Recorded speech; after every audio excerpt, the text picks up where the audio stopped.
Praise the lord. అతి శ్రేష్టమైన యేసుక్రీస్తు నామములో మీ అందరికీ ఉదయకాలపు శుభాలు తెలియజేయుచున్నాను. ఈరోజు దేవుడు మనకు అనుగ్రహిస్తున్న అతి శ్రేష్టమైన వాగ్దానము యెషయా గ్రంథము 30వ అధ్యాయము 15వ వచనాన్ని చదువుకుందాము. మీరు ఓరకుండి నమ్ముకొనుట వలన మీకు బలము కలుగును. మీరు ఊరకుండి నమ్ముకొనుట వలన మీకు బలము కలుగునని చెప్పి దేవుడు వాగ్దానం చేస్తున్నారు.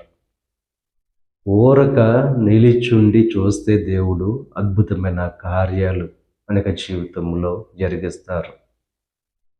నమ్ముకొనుట వలన మనక జీవితంలో అన్నీ సాధ్యమే.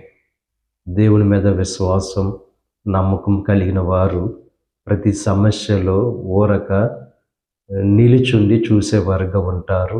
వారి జీవితాల్లో దేవుడు శ్రేష్టమైన కార్యాలు జరిగిస్తారు.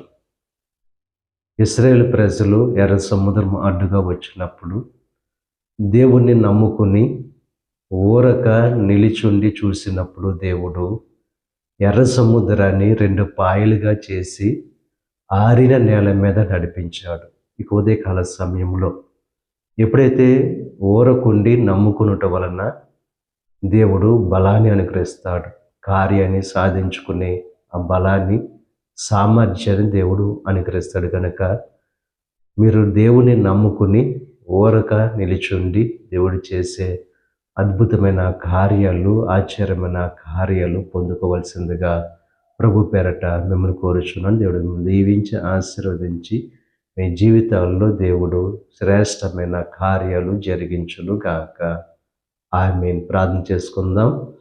పరిశుద్ధుడా, మహోన్నతుడా, కృప కలిగిన దేవ, ఈ ఉదయకాల సమయంలో నువ్వు అనుగ్రహించిన అతి శ్రేష్టమైన వాగ్దానాన్ని బట్టి నీకు స్తుతులు చెల్లిస్తున్నాం దేవా. మేము నిన్ను నమ్ముకుని ఊరక నిలిచుండి చూస్తే గొప్ప కార్యాలు చేస్తాడని చెప్పి బలాన్ని అనుగ్రహిస్తాడని చెప్పి వాగ్దానం చేస్తున్నాం. ఈ యొక్క వాగ్దానం బట్టి మేము బలపరచబడ్డానికి దేవా, ఈ వాగ్దానం ద్వారా మా జీవితాల్లో కార్యాలు పొందుకోవడానికి ఇచ్చిన కృపను బట్టి నీకు స్తుతులు చెల్లిస్తున్నాం దేవా. ఈ ప్రార్థనలో ఏకీపిస్తున్న ప్రతి ఒక్కరిని దీవించండి, ఆశీర్వదించండి.